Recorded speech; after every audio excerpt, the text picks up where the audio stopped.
और ये खबर भी देख लीजिए कि गाजा में हमास का चीफ मारा गया। मोहम्मद सिनवार हमले में मारा गया। इजराइल के हमले में सिनवार की मौत की पुष्टि हो गई है। इजराइल के पीएम ने मौत की पुष्टि की। उधर तो खैर जो गाजा में चल रहा है वो हम लोग लगातार देख ही रहे हैं। अगली खबर देख लीजिए 21 जून को।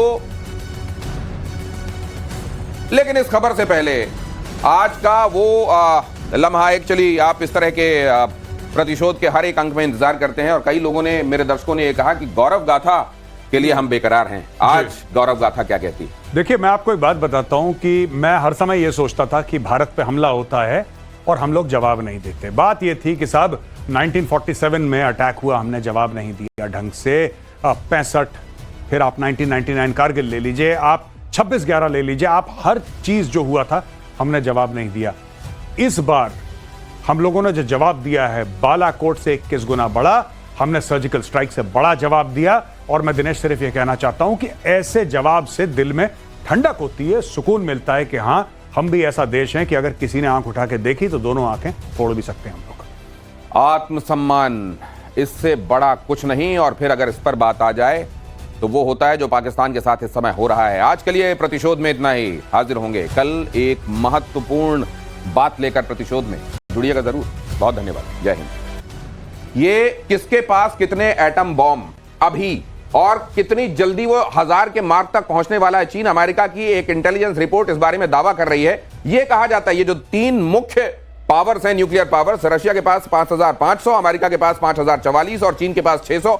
लेकिन यह बताइए कि ये चीन के बारे में ज्यादातर चीजें ऐसी हैं जो गिनती में है, आंकड़े में है, लेकिन जिनमें से घूंघट आज तक नहीं उठा है। मैं उनकी या घूंघट उठा है तो बड़ा बदशक्ल चेहरा सामने आया। नहीं, देखिए, जैसे आपने देखा होगा ना, ऐड चलती है मोटरसाइकिल की कि 70 किलोमीटर अंडर टेस्ट कंडीशन। हाँ, ये वो वाला मैटर है चीन का। अंडर टेस्ट कंडीशन, बिल्कुल शर्तें लागू। तो ये चाइना का मामला है। चाइना की जीडीपी पर भी संदेह है। लोग कहते हैं चाइना की ग्रोथ पर भी संदेह है। चाइना की हर चीज पर संदेह है, क्योंकि चाइना कभी सच बोलता ही नहीं। इनका हर मामला धुंधला रहता है चाइना का।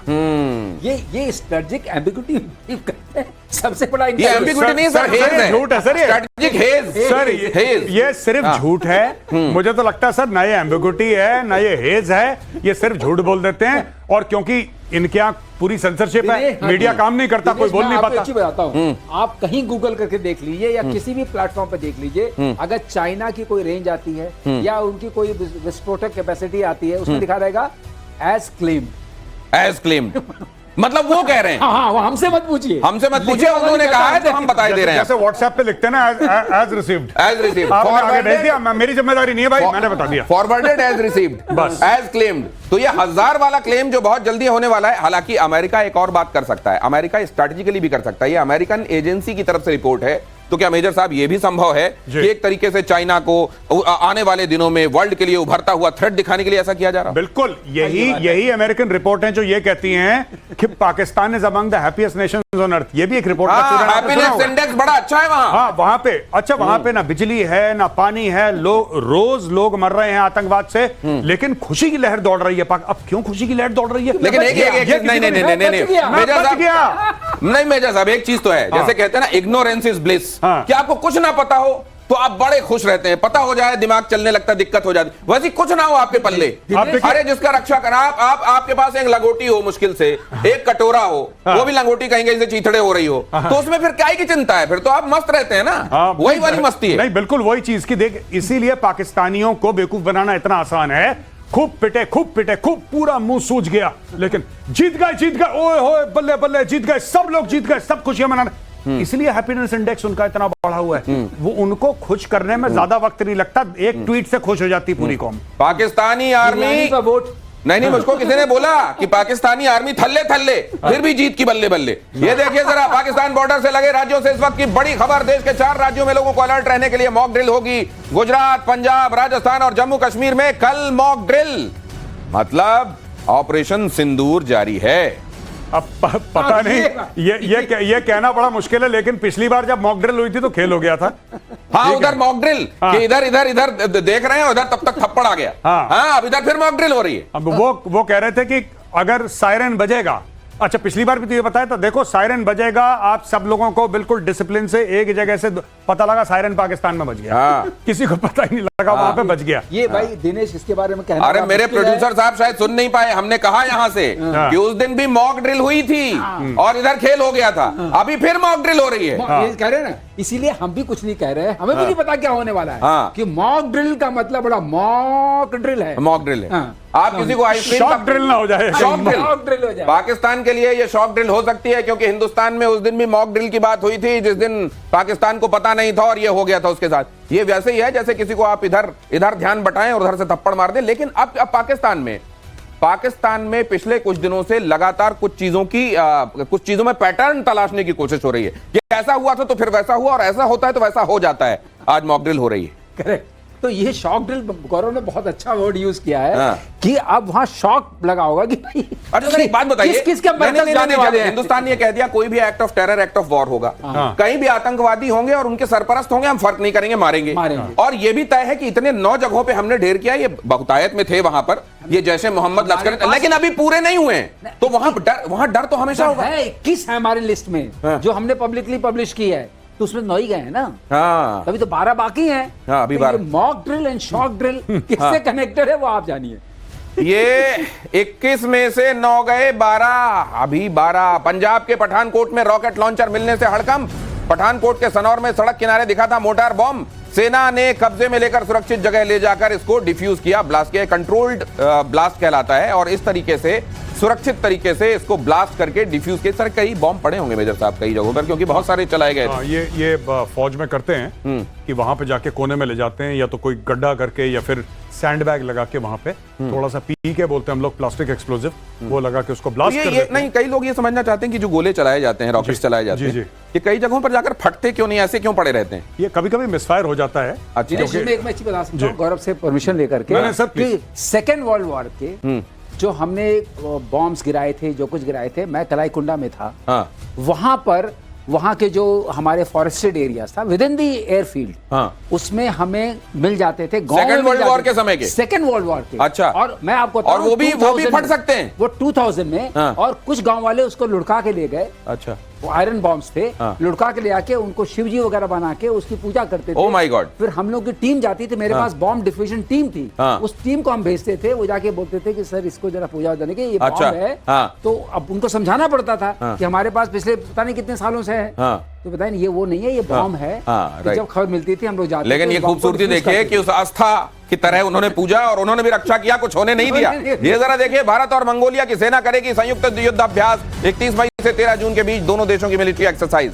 भारत और मंगोलिया भी समझ लीजिए स्ट्रेटेजिकली क्यों इंपॉर्टेंट है। चीन के सिर के ऊपर देखिएगा कौन बैठा हुआ है। ये जो ड्रिल है सर, इसका सिग्निफिकेंस क्या होगा? देखिए, ये भारत और मंगोलिया, ये भारत करता रहता है कई देशों के साथ, अमेरिका के साथ, यूके के साथ। मंगोलिया और भारत के रिश्ते क्यों अच्छे हैं? देखिए, मंगोलिया बीच में फंसा हुआ है। मंगोलिया भी चीन का सताया हुआ है।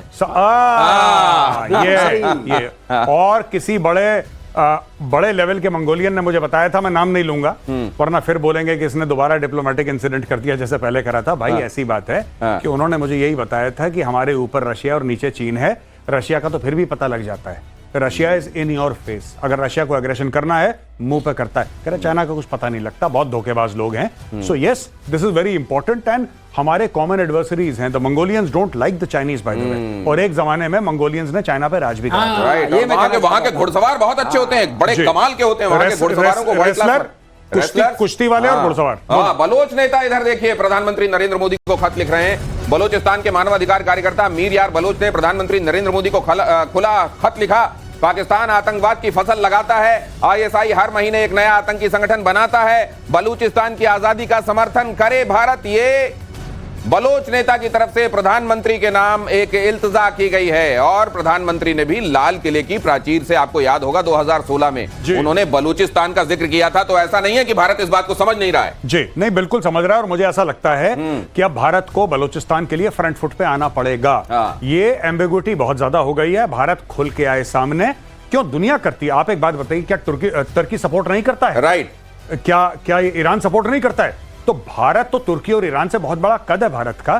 India should start financial, diplomatic and political support for Baloch liberation. Baloch freedom fight के लिए भारत को अब सामने आना पड़ेगा। माननीय प्रधानमंत्री जी फिर से अगस्त में वहां पे जाएं, लाल किले की प्राचीर से फिर से एक बार आह्वान करें, दुनिया को बताएं और फिर मिनिस्ट्री ऑफ एक्सटर्नल अफेयर्स को आदेश दें कि आप बलूचिस्तान का मुद्दा हर जगह से उठाइए। दिनेश, इसमें ह्यूमन राइट्स का भी इशू है। ह्यूमन राइट्स का भी इशू है। और ये खबर भी देख लीजिए कि गाजा में हमास का चीफ मारा गया, मोहम्मद सिनवार हमले में मारा गया। इजराइल के हमले में सिनवार की मौत की पुष्टि हो गई है। इजराइल के पीएम ने मौत की पुष्टि की। उधर तो खैर जो गाजा में चल रहा है वो हम लोग लगातार देख ही रहे हैं। अगली खबर देख लीजिए 21 जून को। लेकिन इस खबर से पहले आज का वो लम्हा, एक्चुअली आप इस तरह के प्रतिशोध के हर एक अंक में इंतजार करते हैं और कई लोगों ने, मेरे दर्शकों ने ये कहा कि गौरव गाथा के लिए हम बेकरार हैं। आज गौरव गाथा क्या कहती है? देखिए, मैं आपको एक बात बताता हूं कि मैं हर समय ये सोचता था कि भारत पे हमला होता है और हम लोग जवाब नहीं देते। बात ये थी कि साहब 1947 में अटैक हुआ, हमने जवाब नहीं दिया ढंग से। 65, फिर आप 1999 कारगिल ले लीजिए, आप 26/11 ले लीजिए, आप हर चीज जो हुआ था हमने जवाब नहीं दिया।